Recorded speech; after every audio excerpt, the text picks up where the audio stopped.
Mr. Yadav, thank you so much for joining us on NDTV. I just want to begin by asking you, sir, I mean, you're somebody who has been extremely pivotal to the Tiger project. What is your perspective? How do you see the last 50 years?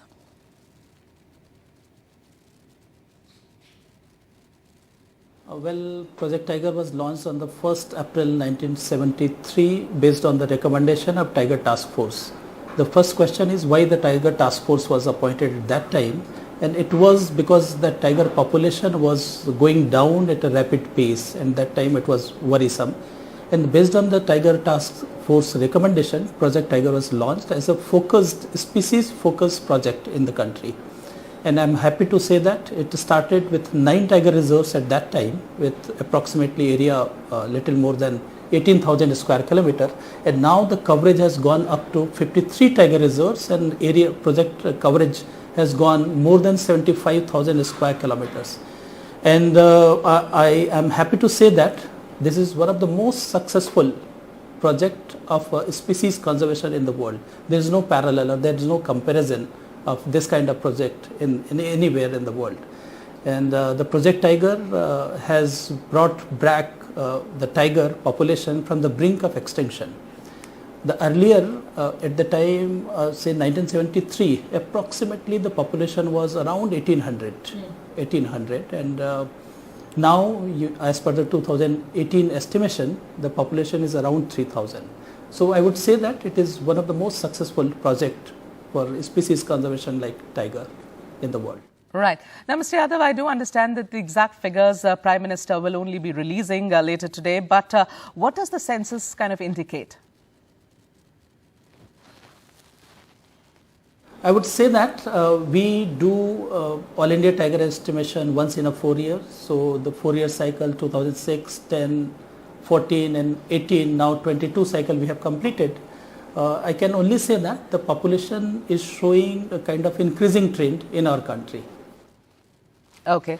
All right. And Mr. Yadav, in fact, since you are there with us, I just want to understand the rationale behind Bandipur. I mean, there are people who are saying that it's an election-bound state. Why Bandipur? Bandipur landscape, which involves the areas of Tamil Nadu, Kerala and Karnataka and touching to Goa, is one of the largest tiger landscape in the world. And it also harbors one of the largest tiger population in the world. And Bandipur was one of the first 9 tiger reserves where the Project Tiger was initiated.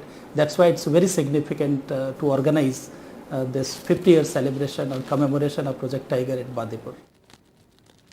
Right. And Mr. Yadav, if I were to ask you to make a comparison to how things were 10 to 15 years back, or say about a decade back, what would you say? I would say that a lot of science has gone into tiger management. Earlier, for example, counting of tiger, earlier it was census, means head count through the pug mark method till 2002. And pug mark method was seriously flawed, like it was result in underestimation or overestimation, or may not reveal the exact figure. It was seriously flawed.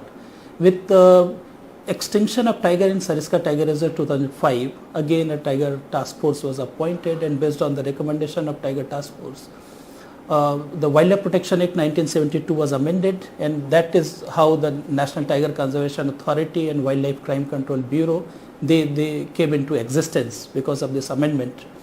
And after 2002, then it was felt that there is a need to involve a lot of science into tiger conservation. So we changed the methodology of tiger estimation. Now it is highly scientific, based on statistical models and camera trap photographs of unique IDs. We established unique IDs of tigers. So I would say that a lot of science has gone into it. Now the tiger population are managed based on the carrying capacity of any tiger reserve, which is scientifically calculated. Not only this, for protection and monitoring and patrolling, a lot of technology is being used. There is a lot of change, sea change I would say, than last 12 or 15 years if you compare. So a lot of changes are taking place in the field of tiger conservation. Okay. Now, Mr. Yadav, finally, can you elaborate on the kind of support that the government has been giving to Project Tiger? Like Project Tiger is a centrally sponsored scheme. It's a kind of funding mechanism which gives assistance to the state governments for implementation of various activities of tiger reserves like protection, patrolling, communication, habitat improvement, weed eradication, eco-developmental activities and all such things. So this funding assistance is very, very important. Unlike all other tiger range countries where there is no major funding support from the governments, there the NGOs they pitch in. But here the situation is different. Now the government of India provides the major part of funding to the state governments, and that is key takeaway from this Project Tiger, that the tiger conservation is supported hugely by the government. Right. Mr. Yadav, thank you so much for joining us on NDTV and giving us your perspective. Thank you.